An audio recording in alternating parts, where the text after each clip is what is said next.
you introduce yourself. So Ben, you want to take the role here and just make sure everybody introduces themselves. I didn't mean to run through it. John's up, so get him to. Hey John, would you mind introducing yourself and then? Sure. Yes, John Fisher, Brandywine Photonics.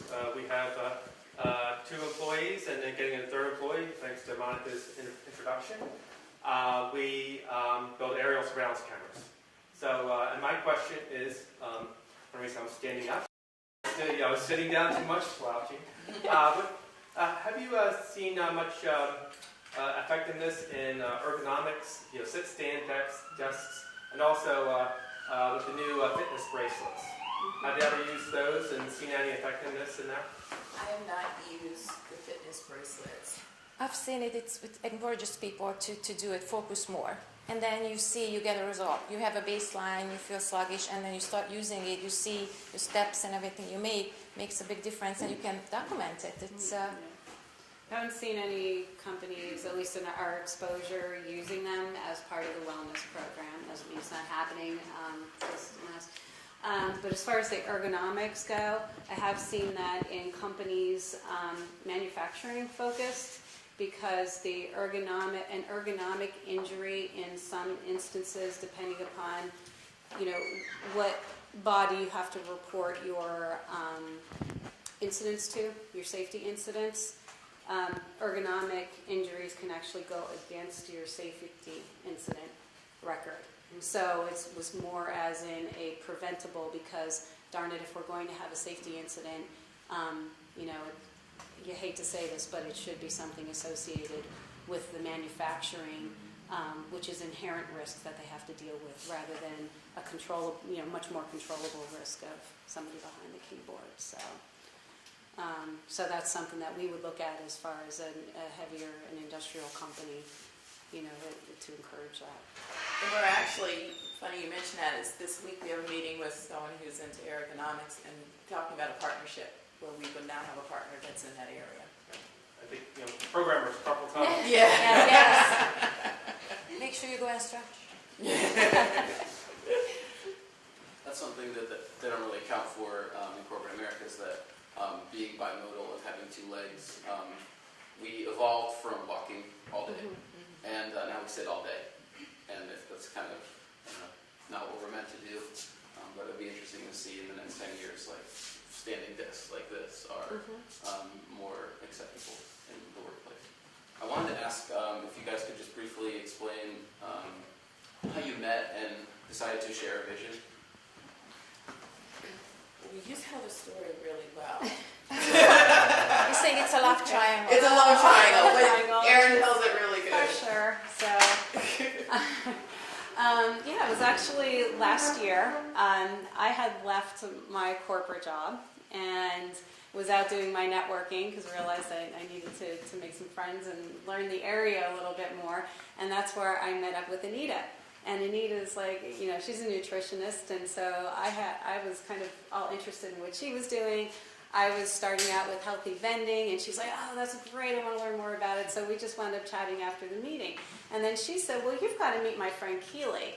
And Keeley's like, she's doing the same thing, she's leaving, she's doing this yoga. We all have this, and so we all had this real kind of the same shared interest in that we want businesses to make money because we have to survive, but at the same time we don't want to just make money. We want to do something that we're very passionate about and that's going to make a change. Hence, kind of talking social entrepreneurship, not by name but in reality.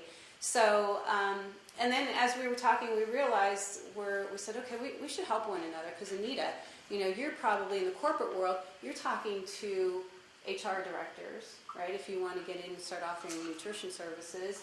And Keeley, she knows all about the programs and statistics and whether they're getting their bang for their buck and the most benefit from their wellness program. So she's got the beginning of that diagram side of things. And I said, well, yeah, I'm the same people, because I want to talk to HR directors they're putting in wellness programs, but then they've got, junk down in the vending machine. So as we started talking, what started out as joint marketing said, wait a minute, when we started thinking about that whole life, we could actually offer the full set of services, and we're all networking with one another, so why not throw that into the mix? So that way when we are working with our client and we design this full menu, we don't necessarily have to rely on everybody being on staff. We'll pull into this smaller network. It helps smaller businesses get the exposure that they want to these larger companies, and at the same time it helps us round out a full set of services for people with a shared mission. All the people that we deal with, they're all very passionate about what they're doing. So it just sort of happened. Yeah. It fell into place. And then we all came from corporate backgrounds, so we all could speak personally about just the changes that need to take place, and then we all practice what we preach. So. And we want to change the board.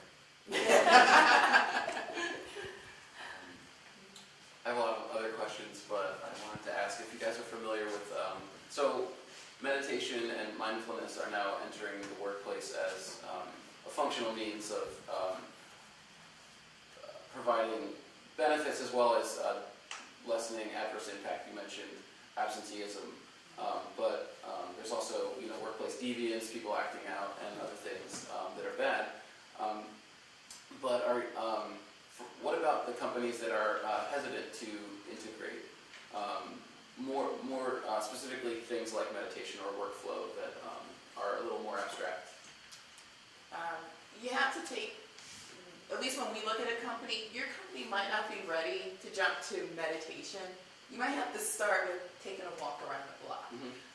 So it really depends on the company that you're dealing with and working in, taking them in baby steps, because it's the changing of the culture. If you walk in to a traditional company, and I'm thinking of some of the law firms I worked in, and I walk in and start saying, okay, everyone, half-hour meditation like today, and we're going to do yoga, you're going to instantly be met with resistance. Whereas if you start slowly telling them, if you take a walk, it de-stresses you. And then once they get comfortable with that, here's some other steps you can use to de-stress. And here's some other ways to make yourself healthy. And this is what this works. And you slowly integrate it. So I think over time, mindful meditation in a workplace is going to be more and more accepted. It's growing. But I think it's baby steps that we have to take. You may have to do some icebreaker sessions with them. And again, think about that cycle that we talked about. It's very continuous. So as Keeley said, as everybody's, you're starting to get that culture shift more towards that mindset, they're trying more things. You go back around it the second time, then you start, you can bring in more and more services. But you may have to have a few sessions. There's, probably more than what we have time to get into today. But there's a lot of different techniques and people that you can bring in that'll put everybody in a circle and kind of make them do something that just helps them start to break down those barriers, especially if it's a very stuffy environment. You can also use statistical studies that done and present it to that specific company and talk about it. It works. Why don't you give it a try? Yeah, all that stuff makes perfect sense to me. Since we're talking about integration, I wanted to ask, and I know you guys are more geared towards entrepreneurs, but what would be like a good way to introduce healthy food to corporate America? Because I think that is such an area where people, wellness consultants could be still involved. So how do we integrate organic food specifically to corporate America? A couple things. Now I deal with this quite a bit because of my other business that's healthy vending. And one of the things we do, even just in basic vending machine food, to try to get people not being irritated because I don't serve Coke or Pepsi. Okay, it's a pure, so there's different products. One company, they've really got a wellness program, and they're like, we don't know what's going to happen. They wanted a vending machine, so they started out with prepaid cards that we use, right? So they loaded them all up with $15 to get them started over that hurdle. When it comes into the to the food in the cafeteria, you can have a section of bring a Weight Watcher program in. You don't have to convert all of the food over, but at least have a program of, the Weight Watchers, there's a couple of other ones out there, that's a part of what the offering is. Again, that's slow introduction. And then finally, one of the other barriers that you see to switching over to a healthier foods environment is the cost go up. Okay, and they can go up significantly. You remember that slide we talked about in the beginning of how much more expensive a healthier diet could cost? Employers that are serious about it will subsidize. Okay, so they can either use subsidy to help defray the costs and bring it down to encourage people, or they can subsidize to even do a further significant reduction just to encourage them to eat there versus anywhere else and have a full set. You can also contact small local vendors to ask for samples, like fruits, veggies, or any other local store to introduce new foods to the employees to try out. That was actually another question. I was going to say, healthy foods are good, but how do you incorporate like local farmers and stuff? So that's good as well. It's making a commitment to your local vendors and who you work with. And then we are so lucky in the Westchester area. We have the growers market, we have the artisan market, we have Wegmans is not far, Great Pumpkin offers local fresh food. I mean, one of the things with corporate America, you gotta hit the bottom line.